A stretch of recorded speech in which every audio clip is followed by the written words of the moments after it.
Direction ratio तथा direction cosine का lecture number 4। Hello बच्चों, हाउ आर यू। आशा है कि तुम सभी ठीक ठाक होगे। तो बिना टाइम वेस्ट किए हुए हम लेक्चर नंबर 4 शुरू करने जा रहे हैं। जैसा कि हमने बताया था कि अगर दो लाइंस लंबवत हों अर्थात परपेंडिकुलर हों और उनके direction cosine L1, M1, N1 तथा L2, M2, N2 हो, तो इन दोनों रेखाओं के लंबवत होने का प्रतिबंध होता है L1, L2 plus M1, M2 plus N1, N2 is equal to 0। ये लंबवत होने का प्रतिबंध होता है। और इनके पैरेलल होने का प्रतिबंध होता है L1 बटा L2 is equal to M1 बटा M2 is equal to your N1 by N2। ये दोनों रेखाओं के लंबवत होने का प्रतिबंध है, परपेंडिकुलर होने का प्रतिबंध है और ये पैरेलल होने का प्रतिबंध है।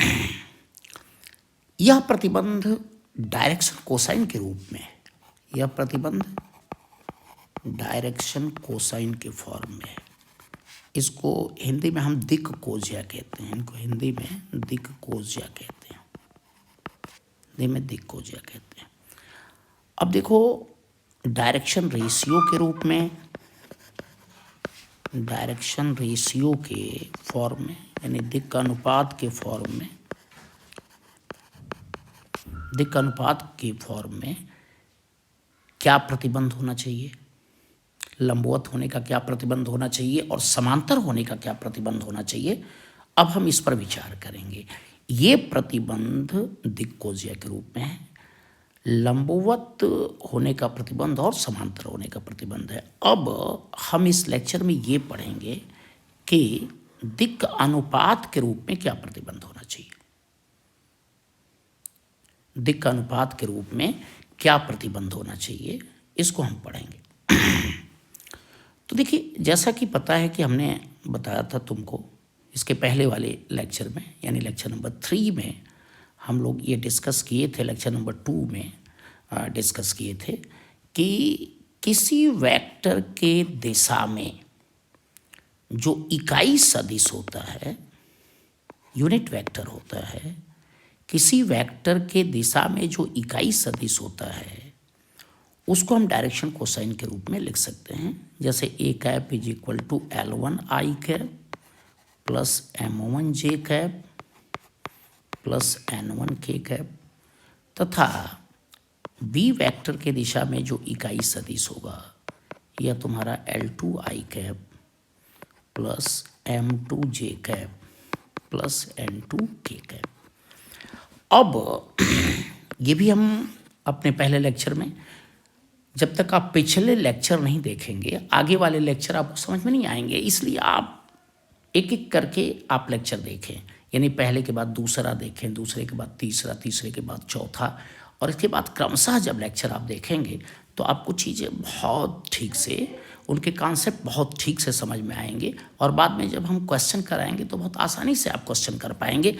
इसलिए एक एक लेक्चर को देखते हुए आगे बढ़ें। अब देखिए, अगर मान लीजिए कि कोई ए वेक्टर है, इसके घटक एक्स अक्ष के दिशा में घटक A1 हो, वाई अक्ष की दिशा में घटक A2 हो और जेड अक्ष के दिशा में घटक A3 हो, तो ए वेक्टर इज इक्वल टू होता है A1 I cap plus your A2 J cap and plus A3 के कैप, ये पता होगा आपको।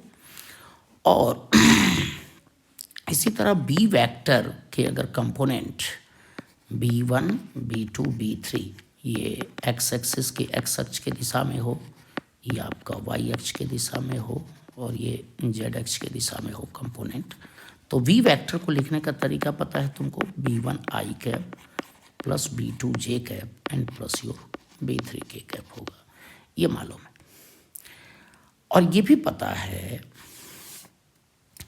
कि यहाँ पर इस रिमार्क को समझ लीजिए कि यदि ए वेक्टर बराबर A1 आई cap plus A2j plus A3k है। तो हमने अपने पिछले लेक्चर में बताया था कि ए वेक्टर का परिमाण को अंग्रेजी में मैग्नीट्यूड कहते हैं। ए वेक्टर के परिमाण को ए से हम डिनोट करते हैं। ये बराबर आपका होगा करड़ी में A1² plus A2² plus A3²। और इसी तरह से बी वेक्टर का परिमाण बी बराबर होगा करड़ी में B1² plus B2² plus B3²। इस स्थिति में आपको पता है, ये भी मैं चर्चा कर चुका हूँ कि जो ए वेक्टर के डायरेक्शन कोसाइन होगा, जो ए वेक्टर का डायरेक्शन कोसाइन होगा वो क्या होना चाहिए। आपको पता है कि ए वेक्टर का डायरेक्शन कोसाइन हमने क्या माना था, L1 M1 N1 माना था। तो L1 इज इक्वल टू क्या होगा, L1 is equal to A1 by root में A1² plus A2² plus A3²। Similarly your M1 is equal to A2 by root में A1² plus A2² plus A3²। तथा N1 is equal to बताएं आप A3 by root over A1² plus A2² plus A3² होगा। Similarly B vector के direction cosine V vector के direction cosine क्या होगा आप बताइए। वी वेक्टर के direction cosine L2 is equal to B1 by under root B1² plus B2² plus B3²। M2 is equal to B2 by root over B1² plus B2² plus B3²। और N2 is equal to B3 by root over B1² धन B2² धन B3²। अब अगर हम यहाँ देखें, इन चीज़ों को यहाँ लिखें तो पता है कि ए वेक्टर तथा वी वेक्टर यदि परपेंडिकुलर हैं तो ये मालूम है हमें कि L1 L2 plus M1 M2 plus N1 N2 is equal to 0 होना चाहिए।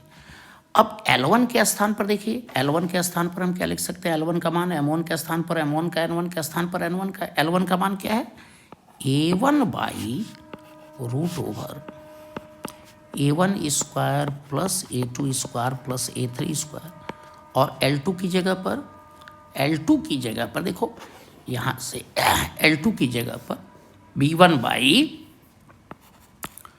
Root over B1² plus B2² plus B3²। L1 L2 plus M1 M2 plus N1 N2 is equal to 0। अब M1 की वैल्यू यहाँ से देखिए कितना, A2 by root में A1² plus A2² plus A3²। और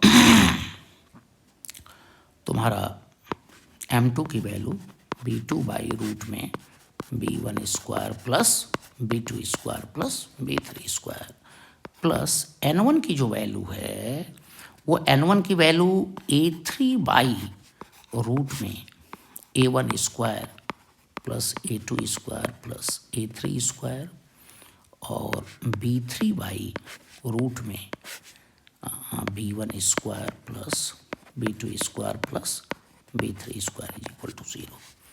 अब इसको यदि हल करते हैं तो क्या होगा, A1 B1 धन A2 B2 धन A3 B3 बटा करड़ी में A1² धन A2² धन A3² इंटू B1² धन B2² धन B3² is equal to 0। Implies that ये त्रिया गुणा कर देंगे इसका, तो A1B1 plus A2B2 plus A3B3 is equal to how much 0। ये कंडीशन बना। ये कंडीशन क्या है? परपेंडिकुलर होने का, लंब होने का। किस रूप में? लंब होने का शर्त है। किस रूप में?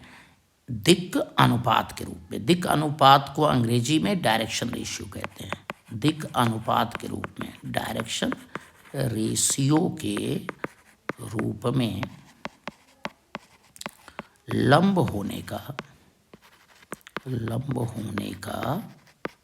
प्रतिबंध है। लंब होने का प्रतिबंध है।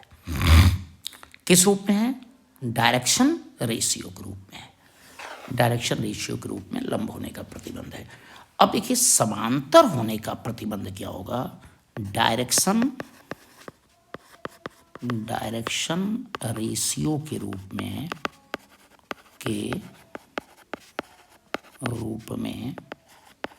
समांतर होने का प्रतिबंध क्या होगा? इसको हमें देखना है। समांतर होने का प्रतिबंध क्या होगा?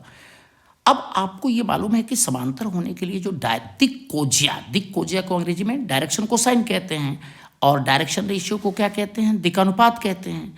तो दिक् कोजिया के रूप में जो प्रतिबंध था, दिक् कोजिया के रूप में, जिसको हम अंग्रेजी में क्या कहते हैं बालक? डायरेक्शन कोसाइन कहते हैं।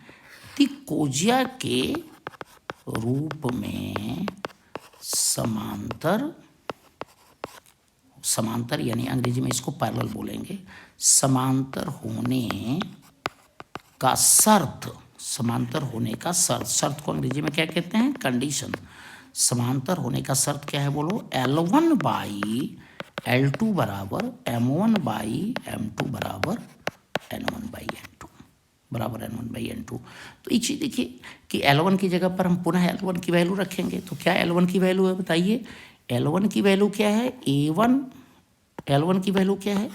A1 बटा करड़ी में A1 square plus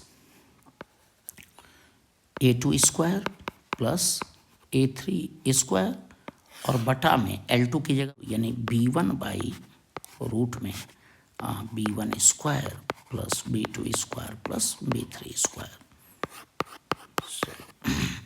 and M1 के स्थान पर हम M1 का मान लिखेंगे। क्या है M1 का मान? Root over your A1 square plus A2 square plus A3 square, and upon में M2 के स्थान पर हम ये वैल्यू लिखेंगे। M2 की जो वैल्यू हम ऑलरेडी निकाल चुके हैं कि under root B1 square plus B2 square plus B3 square is equal to N1 की जगह पर हम लिखेंगे root over A1 square plus your A2 square plus A3 square, and upon your लिख देंगे root over B1 square plus B2 square plus B3 square. ये आ गया।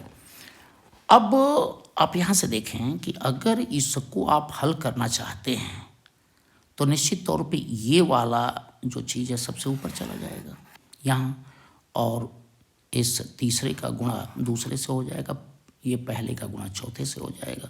तो हम इसको कुछ इस तरह से लिख सकते हैं A1 इंटू रूट में B1 square plus B2 square plus B3 square बटा में B1 इंटू रूट में A1 square plus A2 square plus A3 square is equal to A2 into root में B1 square plus B2 square plus B3 square, और बटा में तुम्हारा हो जाएगा B2 रूट में A1 square plus A2 square plus A3 square बराबर A3 into root में B1 square plus B2 square plus B3 square बटा में हो जाएगा कि रूट में A1 square plus A2 square plus A3 square और इंटू योर B3।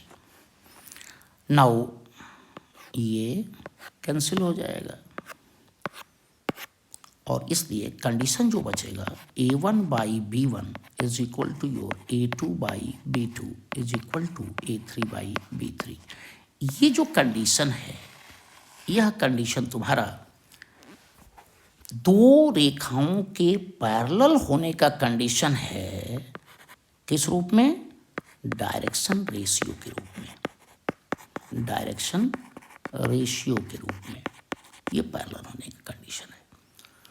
तो हमने ये देखा कि डायरेक्शन कोसाइन के रूप में और डायरेक्शन रेशियो के रूप में परपेंडिकुलर और पैरेलल होने का क्या कंडीशन है। अब फाइनली हम जो कुछ भी पढ़े हैं अगर उसका एक समरी देखें, जो कुछ भी पढ़े हैं अगर उसका एक समरी देखें तो हम ये पाएंगे कि अगर किसी निर्देश तंत्र में, किसी फ्रेम ऑफ रेफरेंस में, अगर किसी फ्रेम ऑफ रेफरेंस में कोई पॉइंट P है तो इसका पोजीशन वेक्टर OP होगा। और मान लें कि P का पोजीशन वेक्टर R वेक्टर है तो OP vector is equal to R vector.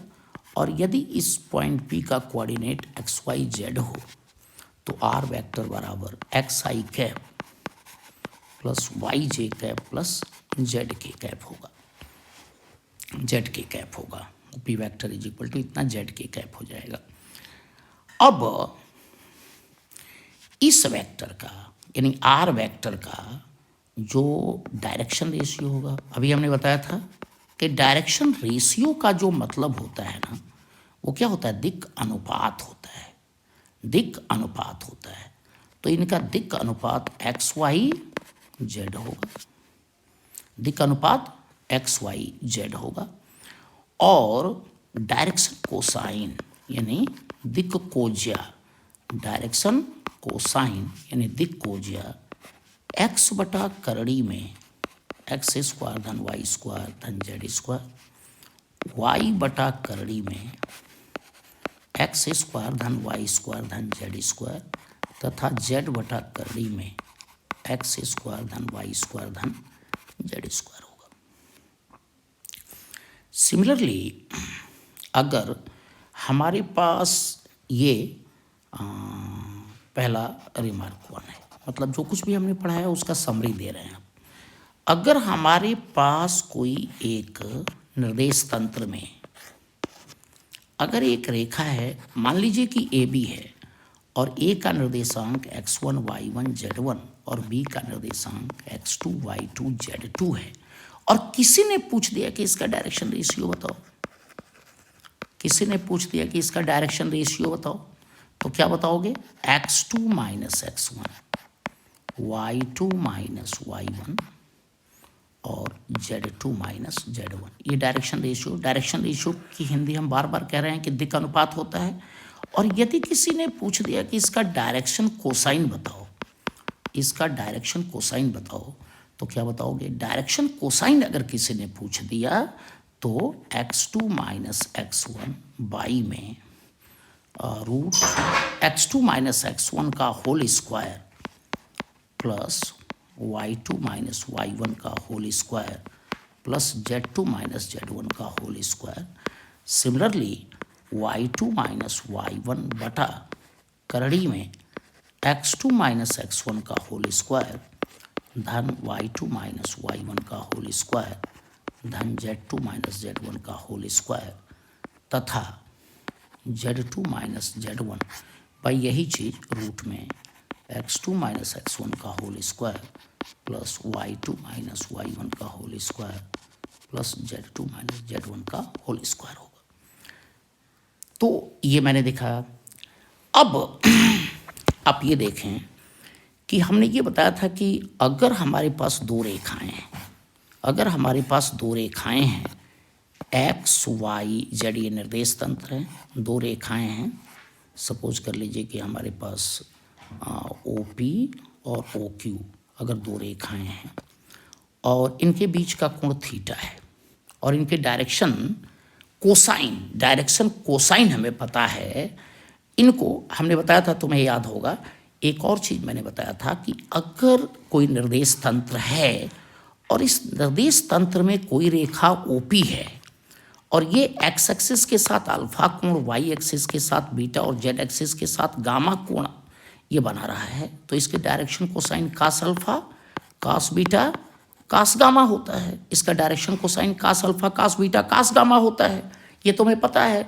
और इसको हम एल एम एन द्वारा हम रिप्रेजेंट करते हैं।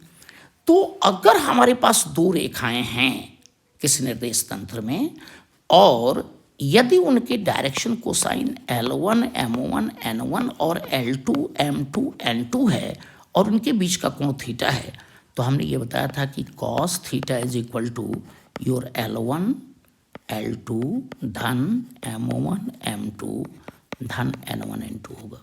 cos theta is equal to L1 L2 धन M1 M2 धन N1 N2 होगा। देखिए ये अब हम बार बार कह रहे हैं कि डायरेक्शन कोसाइन को दिक्कोजिया कहते हैं और डायरेक्शन रेशियो को हम दिक् अनुपात कहते हैं। अब ये बात तुम्हारे दिमाग में आ जाना चाहिए कि डायरेक्शन कोसाइन और डायरेक्शन रेशियो को हम हिंदी में क्या कहते हैं, क्योंकि बार बार अभी हमने कमेंट में पढ़ा था कि ट्रांसलेट इनटू हिंदी।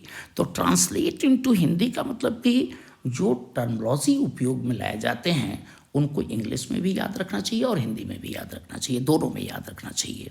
तो ये दो रेखाओं के बीच के कोण अगर थीटा है तो इतना हो गया। अब मैंने ये बताया था कि अगर ये दोनों रेखाएं लंबवत हैं, परपेंडिकुलर हैं, तो L1 L2 धन M1 M2 धन N1 N2 बराबर 0 होना चाहिए। अगर दोनों रेखाएं लंबवत हैं L1 L2 धन M1 M2 धन N1 N2 बराबर 0 होना चाहिए। और यदि दोनों रेखाएं क्या हैं, पैरेलल हैं, तो L1 बटा L2 बराबर M1 बटा M2 बराबर N1 बटा N2 होना चाहिए। देखिए नाउ लिसन में ये होना चाहिए। ये तो रहा पैरेलल होने के लिए जो कंडीशन है या परपेंडिकुलर होने के लिए जो कंडीशन है, ये कंडीशन हमने बताया। लेकिन ये कंडीशन जो ऊपर वाला जो कंडीशन हमने सिखाया तुम्हें, वो हमने सिखाया कि जब इन रेखाओं के डायरेक्शन कोसाइन पता हो। अगर मान लो इन रेखाओं के डायरेक्शन रेशियो पता है और डायरेक्शन रेशियो के रूप में इनके बीच का कोण निकालना है, डायरेक्शन रेशियो के रूप में इनके बीच का कोण निकालना है, तो हमें पता है कि cos theta is equal to L1 L2 धन M1 M2 धन N1 N2 है, ठीक है ना। जहाँ ये तो डायरेक्शन कोसाइन है पता है तुमको। और यदि ए वेक्टर बराबर A1 I कैप धन A2 J कैप धन A3 K कैप हो, ए वेक्टर बराबर A1 I कैप धन A2 J कैप धन A3 K कैप हो, और बी वेक्टर बराबर B1 I कैप धन B2 J कैप धन B3 K कैप हो, तो इतना हमने कई लेक्चर लिया। अब तक तुम्हें पता हो गया होगा कि इस रेखा यदि यह हमारा वेक्टर A1 I कैप धन A2 J कैप धन A3 K कैप है और इसका अगर हम डायरेक्शन कोसाइन लिखना चाहते हैं तो L1 बराबर टेल में A1 बटा करड़ी में A1 स्क्वायर धन A2 स्क्वायर धन A3 स्क्वायर, M1 बराबर टेल में A2 बाई करड़ी में A1 स्क्वायर धन A2 स्क्वायर धन A3 स्क्वायर, और N1 बराबर A3 बटा करड़ी में A1 स्क्वायर धन A2 स्क्वायर धन A3 स्क्वायर होगा, पता ही है। और यहाँ पर दूसरे रेखा का जो डायरेक्शन कोसाइन होगा ये अब तक तुम भी याद हो गया होगा, B1 बटा बोलो B1 बटा करड़ी में कितना B1 स्क्वायर धन B2 स्क्वायर धन B3 स्क्वायर, और M2 is equal to tell me B2 बटा करड़ी में B1 स्क्वायर धन B2 स्क्वायर धन B3 स्क्वायर, और तुम्हारा M3 बराबर कितना तो A2 B2 और B3 बाई करड़ी में तुम्हारा कितने के B1 स्क्वायर धन B2 स्क्वायर धन B3 स्क्वायर होगा। अब देखो यही चीज़ हम इसमें यहाँ से अगर चलें तो cos थीटा बराबर ये किस में था, ये था तुम्हारा डायरेक्शन कोसाइन के रूप में। डायरेक्शन कोसाइन के रूप में दो लाइंस या दो वेक्टर के बीच के एंगल का कोजिया को अंग्रेजी में कोसाइन कहते हैं। तो देखो ये तो था दो वेक्टर के बीच के कोण का कोज्या था। किस रूप में था? यह डायरेक्शन कोसाइन के रूप में था। अब दो वेक्टर के बीच के कोण का कोज्या हम किस रूप में लिखेंगे? दिक् अनुपात के रूप में, यानी किस रूप में? अंग्रेजी में डायरेक्शन रेशियो के रूप में लिखेंगे। डायरेक्शन रेशियो के रूप में क्या होगा?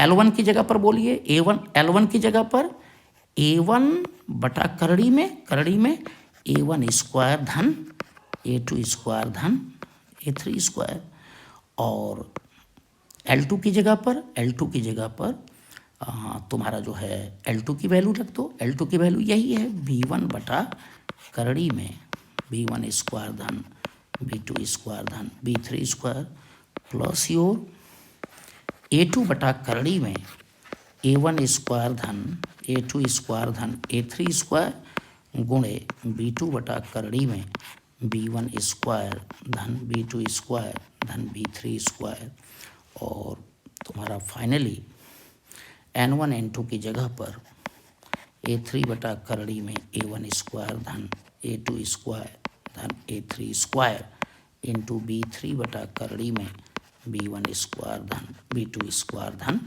B3 स्क्वायर होगा। अब देखो, अगर इसको हम सॉल्व करें तो cos theta is equal to A1 B1 सबका ये हर सेम है, तो एलसीएम क्या हो जाएगा तुम्हारा? इनका लघुत्तम समापवर्तक क्या हो जाएगा? A1 square plus A2 square plus A3 square into B1 square plus B2 square plus B3 square, और ऊपर क्या हो जाएगा? A1 B1 धन A2 B2 धन A3 B3। अब ये जो तुम्हारा फार्मूला हो गया, यह फार्मूला दिक् अनुपात के रूप में दो रेखाओं के बीच के कोण के कोज्या का फार्मूला हो गया। अब देखिए, ध्यान दीजिएगा, अब यदि मान लीजिए कि ये दोनों रेखाएं परस्पर लंबवत हैं यानी अंग्रेजी में परपेंडिकुलर हैं, तो थीटा की जगह पर क्या लिखेंगे? थीटा की जगह पर हम 90 डिग्री लिख देंगे। तो इसका मतलब यह हो गया कि लंबवत होने के लिए cos 90 is equal to A1 B1 धन A2 B2 धन A3 B3 बटा करड़ी में A1 स्क्वायर धन A2 स्क्वायर धन A3 स्क्वायर गुणे करड़ी में B1 square plus B2 square plus B3 square. और cos 90 का मान पता ही है तुमको, 0 होता है। ये cos 90 का मान 0, अब त्रिया गुणा करोगे तो ये 0 हो जाएगा, तो 0 हो जाएगा तो क्या होगा? कंडीशन A1 B1 धन A2 B2 धन A3 B3, इससे त्रियक गुणा जब करेंगे, इसका मान 0 है, त्रियक गुणा करेंगे तो इस समय अगर 0 का गुणा करेंगे तो ये बराबर कितने के? 0 के। ये आ गया तुम्हारा